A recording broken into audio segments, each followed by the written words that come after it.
I was standing in the lobby of River Valley Credit Union with my wedding ring in my hand when the bank officer looked over her glasses at my wife and said, "Ma'am, in 34 years here, I've never seen someone drain a man's retirement and then try to drain his dignity too." If you want to know how a quiet blue-collar guy from Iowa ended up blowing up his marriage in front of half the credit union, you have to start at Gate B7 at the Cedar Rapids Airport. And the reason I even paid a dime in the first place. My name is Mark Ellison. I'm 54 years old and I've spent my entire adult life fixing heavy machines for the Cedar Rapids Public Works Department. I'm not rich, not even close, but after 30 years on the job living carefully, no fancy trips, no new cars, and saving every spare dollar, I had managed to set aside a $45,000 safety cushion in a retirement account. Not luxury money, not world travel money, just a buffer, something every working man sleeps better knowing he has. For years, Lori, my wife of 22 years, complained that we never took real vacations. But the truth was we could not unless we saved for years for even a modest trip. Then last spring, everything changed. Her father, Harold, was diagnosed with early-stage congestive heart failure. Not critical, but serious. Enough that walking long distances exhausted him. Enough that the doctors told him to enjoy travel sooner rather than later. One night, Lori sat across from me at our small kitchen table, twisting her wedding ring the way she did when she was nervous. "Mark," she said, "Dad wants one last big trip, a real one. Not just Branson or Chicago. He wants to see Europe, Rome especially." She paused, her voice softening. "He wants us all to go, the whole family." I nodded slowly. "That's big. He doesn't know how long he'll still be able to travel. He wants memories." Then she added the part that hooked me completely. "He wants to do it before our marriage gets cold." He told me a trip can fix a lot of things. I felt that in my chest, because our marriage had cooled. Small arguments, long silences, her more distant every year. If this was a way to reconnect to show her family I truly cared, I was willing to try. So when she asked, "Could we use part of your retirement cushion? Just this once, everyone else is tight on money and Dad doesn't have much time."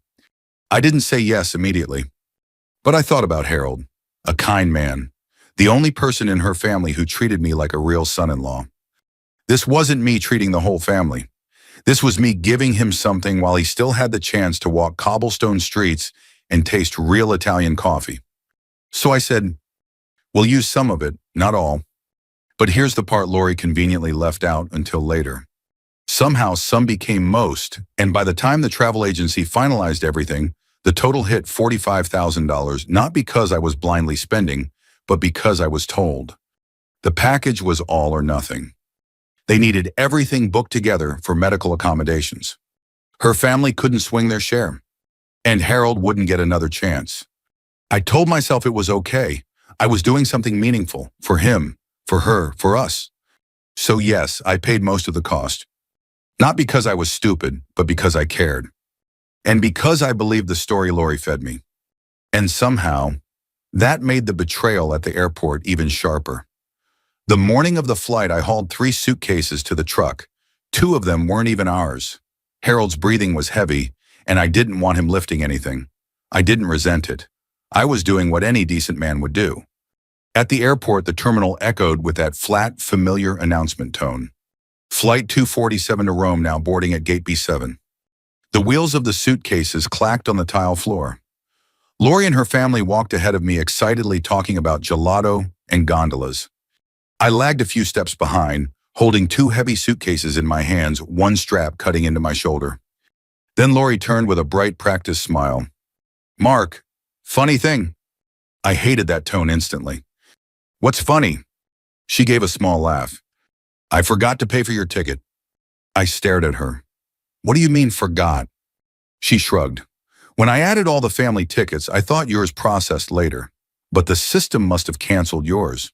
They're full now." Her voice went louder for everyone around to hear. "You've worked hard your whole life, Mark. You deserve to stay home and rest while we make memories." Her brother-in-law, Darren, snorted. "Yeah, man, all that walking and stairs would wipe you out." I felt my face heat. People turned. A woman in a business suit actually winced for me. I said quietly, "Lori, why wouldn't you tell me before today?" "Because," she snapped, "I knew you'd make a big deal about it and stress Dad out." We'll go this time. You take a break. We'll bring you souvenirs. Harold's sweet, tired Harold looked guilty. I thought we were all going, he murmured. But Lori cut him off and guided him toward the gate. Dad, don't start. We're already late. Then she turned back to me. We'll send pictures. That was it. No apology, no hesitation. Just walking away with the people I had gone into debt to send on this trip. I watched them scan their boarding passes, watched them disappear down the jet bridge, watched the gate door close with a soft final thud. Flight 247 to Rome is now closed. And in that moment, standing there with my arms sore from carrying other people's luggage, listening to the wheels fade away, I realized something painful but freeing. I wasn't part of that family. Not really. Not anymore. I walked slowly back through the terminal, the lights too bright, the air too cold, my heart surprisingly steady. I had made a mistake, yes, but not because I was foolish, because I had been compassionate. And compassion given to the wrong people becomes a weapon used against you. And that realization is what fueled everything that came next. I pulled into my driveway after leaving the airport, but I didn't get out of the truck. I just sat there, hands still gripping the steering wheel, staring at the garage door like it held answers. My chest felt hollow, not like heartbreak, but like that moment after a long fall where you finally hit the ground and your brain hasn't caught up yet. I had spent nearly all of my safety cushion money I saved over decades to honor Harold's wish for one last family trip. For him, not for Lori, not for me, for the man who treated me like a real person. And in return, Lori treated me like luggage she forgot to load. My phone buzzed. I didn't look. Then it buzzed again, 3 rapid vibrations. I finally sighed and pulled it out. At first I thought it was Lori texting me an apology, but no. It was something much worse, much clearer. A group chat, a whole thread of messages. And somehow, maybe through divine intervention, maybe through karmic glitch, they had added me to the chat without realizing it. I scrolled to the top. The first line hit me square in the gut. Lori, Mandy, well, that went smoother than I thought. He totally bought the ticket excuse. Mandy, OMG, stop. Did he really? Mark is way too trusting. Then the one that made my jaw clench. Darren told you, he's a good pack mule. Carries the bags, pays the bills, stays out of the way. I froze. Then a new message loaded, clearly sent while they were taxiing out on the runway. Lori trip is going to be 1,000,000 times better without him slowing everyone down. Poor dad, though, he actually thought Mark was coming. A laugh cry emoji from my wife about me missing the trip I'd funded to help her father. That one hurt. Deep. Then came the message that flipped the switch in my head permanently. Darren, he's probably already home watching Price is Right. That was the moment the embarrassment burned away and something sharper settled in. Because Price is Right wasn't just a TV show to me. It was what I used to watch with my dad before he passed. A tie to my childhood, a comfort, and they twisted it into an insult. The phone buzzed again with another gem. Lori, we'll take nice photos without him. Maybe he'll learn to be more fun. I let out a breath I didn't realize I'd been holding. Not shaky, not angry. Just done. I walked inside my quiet house and opened the fridge out of habit, intending to grab one of the 6 fancy craft beers I'd bought for the trip, my small treat to myself. The kind of beer I almost never splurged on. But the shelf was empty. Every bottle gone. Instead, stuck to the cold metal was a neon post-it note. We'll need these more than you will, L. Slowly I closed the fridge door. The motor hummed a familiar steady sound in a life that suddenly didn't feel steady at all.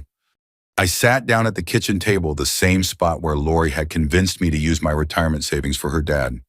I rubbed my forehead and breathed out. Once, twice. Then I pulled the envelope of travel documents from the junk drawer. My name was on every booking. My card paid for every deposit. I was the payer. Not Harold, not Mandy, not Darren, not Lori. Me. If Lori had lied about forgetting the ticket, what else had she lied about? My phone buzzed again. Another message from the group chat. Lori, anyway, doors are closing. I'll text when we land. That was it, the final straw. Not the betrayal, not the money. The carelessness. I stood up so fast my chair scraped the tile. Then I picked up the phone and dialed the travel agency in Des Moines. A woman answered. Midwest Horizons Travel, this is Claire. Hi, Claire, I said, and even I was surprised by how calm my voice sounded. My name is Mark Ellison. I'm the primary payer on reservation, Maureen. How can you know? I spelled it out. She pulled it up. Yes, sir. 6 travelers, 14 days medical accommodations flagged. What can I do for you? Effective immediately, I said, freeze all hotel check-ins and require identity verification and payer authorization before release. She hesitated. Sir, is there a problem with the booking? There's a problem with the people using it, I said. Everything stays paid. Do not cancel anything. Just require my approval on every part. Absolutely, Mr. Ellison, she said gently. I'll update the system now. Tap, tap, tap. Done. I exhaled through my nose, thank you. When I hung up, the house felt different. Not lighter, not heavier, just honest. For the first time, I wasn't lying to myself about the state of my marriage. That evening, I drove to VFW Post 788. The place was dim, warm, familiar. Wood-paneled walls, old flags, pictures of men who'd lived full lives and survived things far bigger than a broken marriage. Tom was at his usual seat, 65, Vietnam vet, silver buzz cut, a man who never sugarcoated anything. He looked up as I walked over and sat down. You look like a guy who just got handed the wrong end of a stick, he said. I nodded. Lori left for Europe without me. He sipped his beer, not surprising. And she lied about why. Lied about everything, used my retirement savings, then called me dead weight. Tom let out a long breath through his nose. That woman's been bleeding you dry a long time, Mark. I stared at the wet ring his beer left on the table. I paid for the whole trip because I thought it would help Harold. I thought maybe it would fix us. Tom leaned back in his chair. Son, he said, voice low and steady, the military taught me one thing. Never declare war, just remove their supply lines. I felt something in me click into place. Not revenge, not rage. Clarity. I didn't want to hurt them. I just wasn't going to let them use me ever again. When I drove home, Cedar Rapids felt quiet under the winter sky, the kind of quiet that invites thinking. And I realized something that was almost painful in its honesty. Lori never intended for me to go on that trip. Not for money reasons, not for health reasons, not for logistics. She simply didn't want me there. The $45,000 wasn't a sacrifice for family. It was the price of seeing the truth. And now that I had seen it, really seen it, I wasn't going to close my eyes again. When I woke up the next morning, sunlight was spilling across the kitchen counter, catching the steam rising from my mug of Folgers. It was too peaceful for the chaos I knew was unfolding thousands of miles away. And for a moment, I felt like I was standing between two different lives. In one life, I was the man who had spent months planning a dream trip for Harold, a man I genuinely cared about, a man who deserved more time and joy than life had given him. In the other life, I was the man left behind at gate B7, like a piece of old luggage. My phone buzzed. A message from an Italian number. Then another and another. I didn't open them. Not yet. Instead, I took a long sip of coffee and stared at my reflection in the kitchen window. I didn't look sad. I didn't look angry. I looked free. After a few minutes, I finally checked my phone. Lori, Mark, we can't check in. They said the payer must approve. Call us now. Followed by, Mandy, Mom is exhausted and Dad needs to sit down. Why would you do this? And then Darren in all his wisdom. Dude, fix this crap, now. We're stuck at the front desk like idiots. I set the phone down, opened the pantry, grabbed a couple granola bars. Then I booked a flight. Not to Europe. To Phoenix. My daughter Emily hadn't expected to hear from me, much less see me in person, but she answered on the first ring when I called. Dad, is everything okay? I'd like to visit, I said simply, if the offer still stands. There was a pause. Then, yeah, it does. By that afternoon, I was on a plane headed toward warmer skies. Out the window, the clouds stacked like miles of cotton, and for the first time in years, I wasn't worried about anything. When we landed, the desert sun felt like a soft hand on my back. Emily waved from her SUV, and when she hugged me, something in my chest finally loosened. At her house, the smell of cinnamon cereal and baby shampoo hit me as soon as I stepped in. Lily, my granddaughter, barreled into my legs in her pink socks. Grandpa Mark, are you staying for dinner? Yes, sweetheart, I said. I think I am. That night after the kids went to bed, Emily made tea and sat across from me at the dining table. Dad, she said carefully what really happened. So I told her. Everything. The forgotten ticket, the group chat where they called me a pack mule, the $41,000 I'd spent because I believed Harold might not have many good trips left, the fact that Lori twisted his health into leverage, the moment at Gate B's sin when she left without even pretending to care, and the freeze I had placed on the booking's legal, simple protective. Emily covered her mouth halfway through. Dad, that's awful. You didn't deserve that. I know, I said quietly.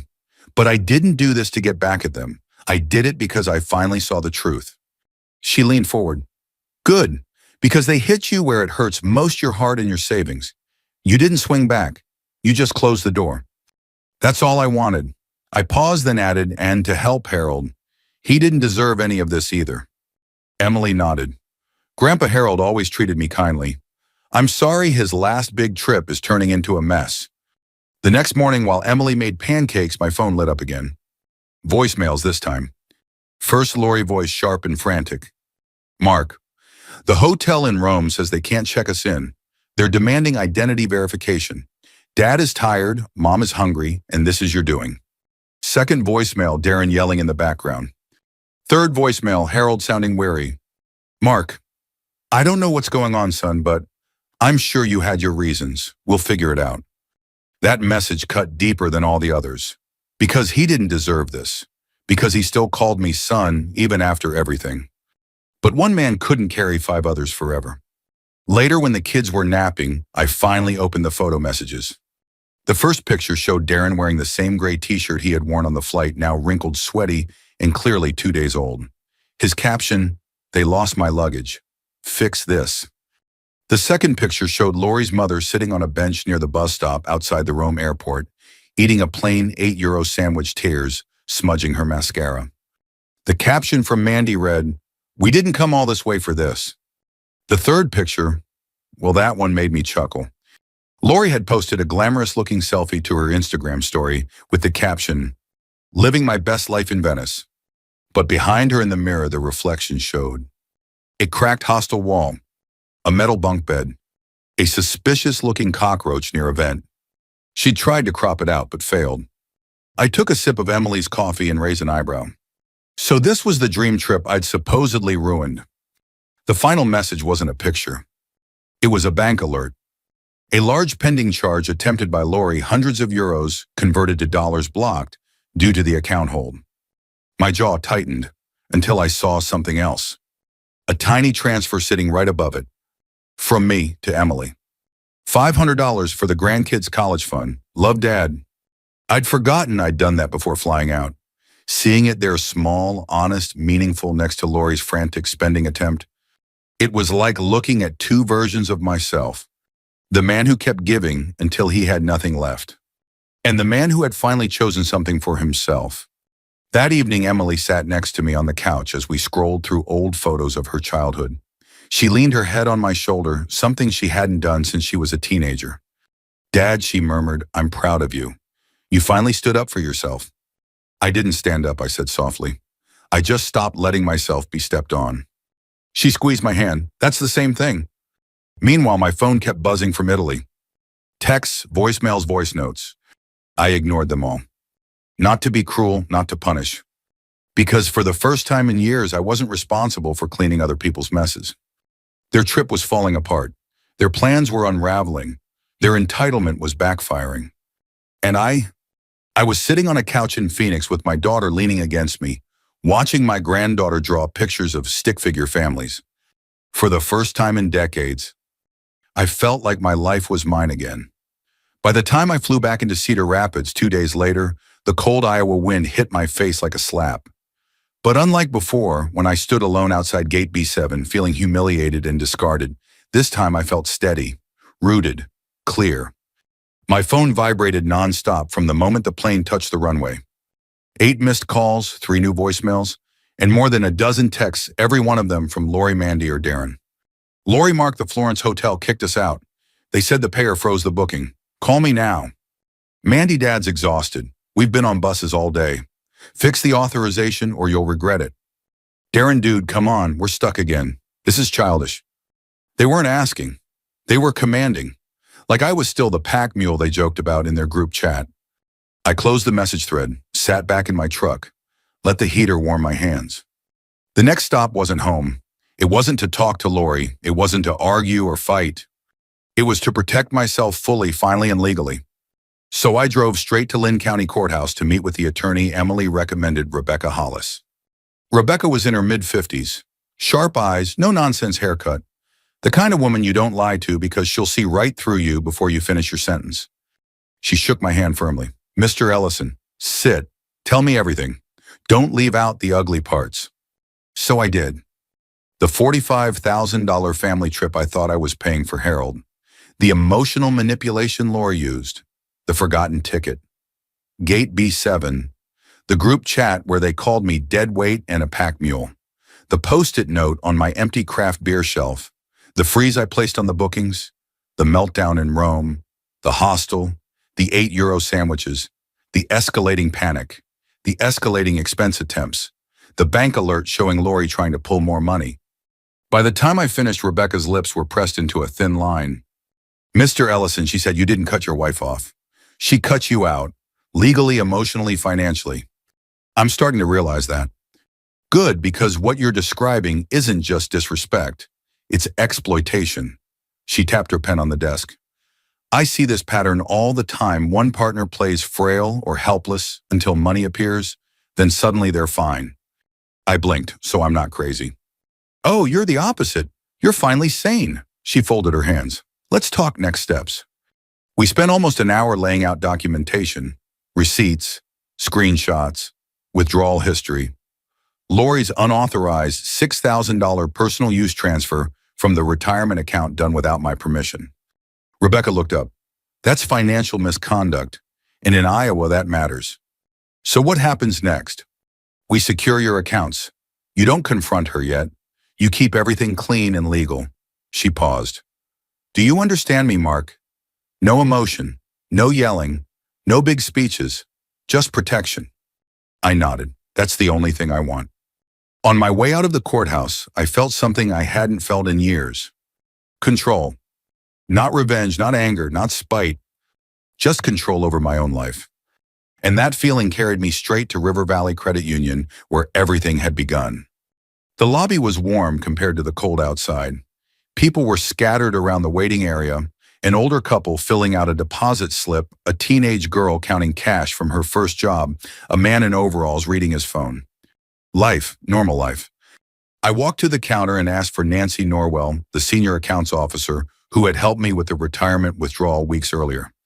She emerged from her office with her glasses low on her nose and said, Mark Ellison, I heard you were coming in. Good news or bad, I asked. Depends on what you want to do today. She gave a knowing half smile. Come on in. Inside her office, the sunlight from a small window fell across her desk, illuminating a ceramic mug that said, World's Okayest Banker. She moved some papers aside and motioned for me to sit. So she began gently, I hear you need to protect yourself. I nodded. I'd like to put a security hold on all joint accounts until further notice. No large withdrawals, no transfers, nothing without dual authorization. Nancy tapped a few keys on her keyboard. And what prompted this? I set the printed copy of the group chat in front of her, then the receipt of the $45,000 withdrawal, then the ledger showing Lori's unauthorized $6,000 transfer. Her eyebrows rose inch by inch. Well, she murmured, in 34 years here, I've seen a lot, but this... She sat back in her chair. This is one of the clearer cases of marital financial misconduct I've ever come across. So it can be done. It'll be done. She typed with the precision of someone who had been protecting people's livelihoods her entire career. Okay, she said after a few seconds. Accounts locked. Your money is safe. I felt something inside me unclench. Finally. Then she looked at me over the rims of her glasses. Mark, have you told her yet? Before I could answer, the front doors of the credit union slammed open. The sound echoed across the quiet lobby. I turned, and my heart nearly stopped. There they were. All of them. Lori, Mandy, Darren. Dragging 2 beat-up suitcases with frayed airport tags and 1 broken wheel squeaking wildly across the floor. They were still wearing their travel clothes from Italy. They looked exhausted, wrinkled, matted hair, jet-lagged, hungry, and furious. Lori's face twisted the second she spotted me. Eat Mark. A couple of people in line startled and stepped aside. She stormed toward Nancy's office, pushing past a man holding a cane. What did you do? Why can't we withdraw anything? Why is the account locked?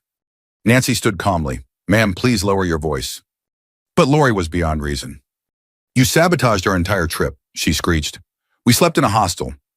A hostel. Dad nearly fainted carrying his luggage up 3 flights of stairs. Then Darren jumped in, jabbing a finger in my direction. You think you're clever? You think this is funny?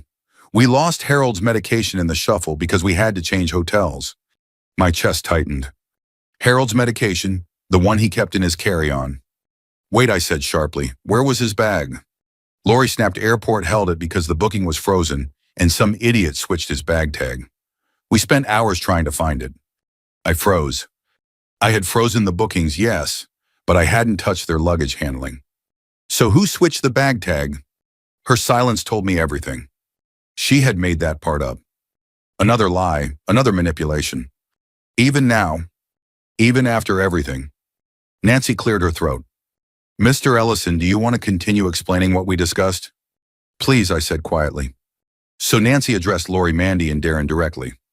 Your husband, she said firmly, has presented evidence that he paid for the entire trip himself under the belief that it was for a family medical benefit and that he would be included. Lori opened her mouth, but Nancy raised a hand. Let me finish. The room went silent. In addition, Nancy continued, he has documented proof of mockery exclusion and unauthorized withdrawals from an account solely in his name. That is why the accounts are locked. Lori looked like she'd been slapped. That's private, she sputtered. He's twisting it. Nancy leaned forward, lowering her voice but sharpening it like a needle. Ma'am, in 34 years here, I've never seen someone drain a man's retirement and then try to drain his dignity too. Gasps rippled across the lobby. Mandy's jaw dropped. Darren muttered something under his breath. Lori looked like she might collapse. And me? I reached into my pocket, pulled out my wedding ring, turned it in my hand, one slow rotation. Then I set it gently, quietly on Nancy's desk, right beside the $45,000 withdrawal slip. Lori stared at it as if it were a bomb. Mark, she whispered, please don't do this. We can talk. We can go home and... I shook my head, slowly, finally, completely. Lori, I said, I spent $45,000 because I believed I was helping your father. I believed I was helping us, but all I really did was buy myself clarity. Her eyes filled with tears. I made mistakes.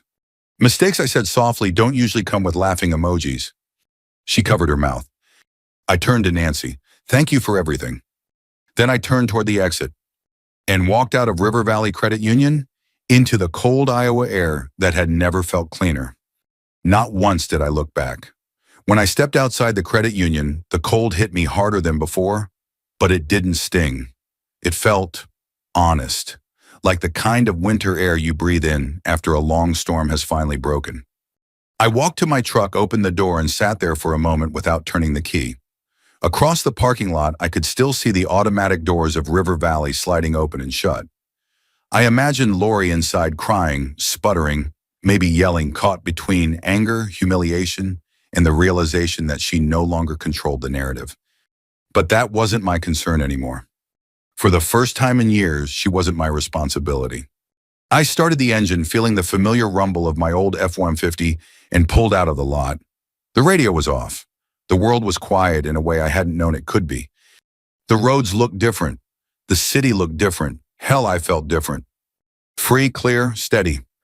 I didn't go home right away. My hands turned the wheel on their own and took me somewhere familiar, VFW Post 788. The parking lot was half empty. Inside, the smell of fried cod, beer, and old varnish washed over me like an old comforting blanket. A couple of guys were nursing beers at the bar. A TV played an old Western nobody was watching. Tom sat at his usual table flipping through a stack of hunting magazines. When he saw me, he lowered the magazine slowly. Well, he said, you look like a man who just made the smartest decision of his life. I sat down across from him. Finished it, I said. It's over. He nodded once. Good. No lecture, no sympathy, just that one word. Then he added, you carried that burden too long, Mark. Time to put it down. We talked about nothing for a while.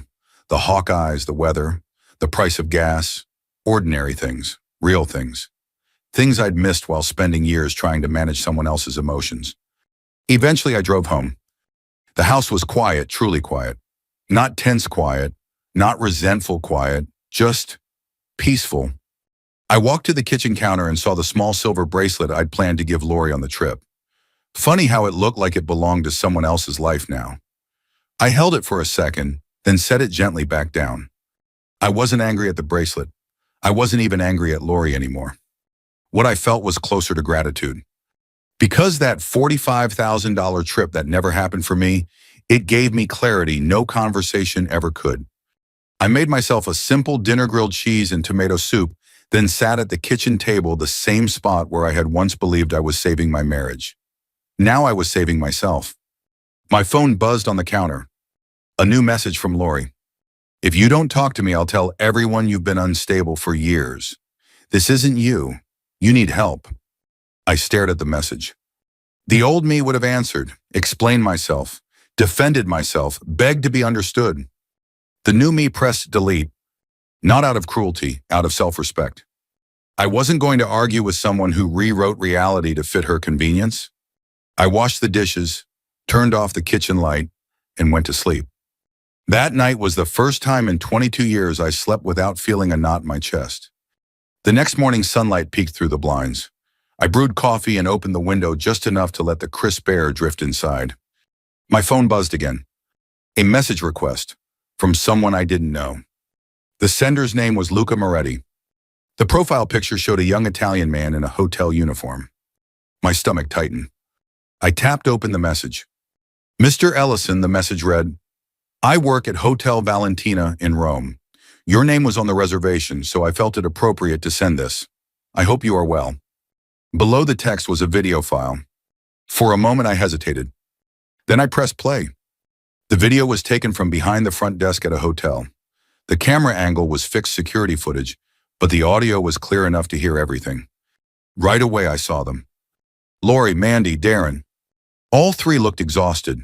Frizzy hair, wrinkled clothes, sunburn from walking outside too long. One of Mandy's shoes looked like she'd stepped in something unpleasant on a Roman street. Lori was leaning over the counter, jabbing her finger at the receptionist, Luca, who stood calmly behind the desk. You don't understand, she yelled. We paid for this room.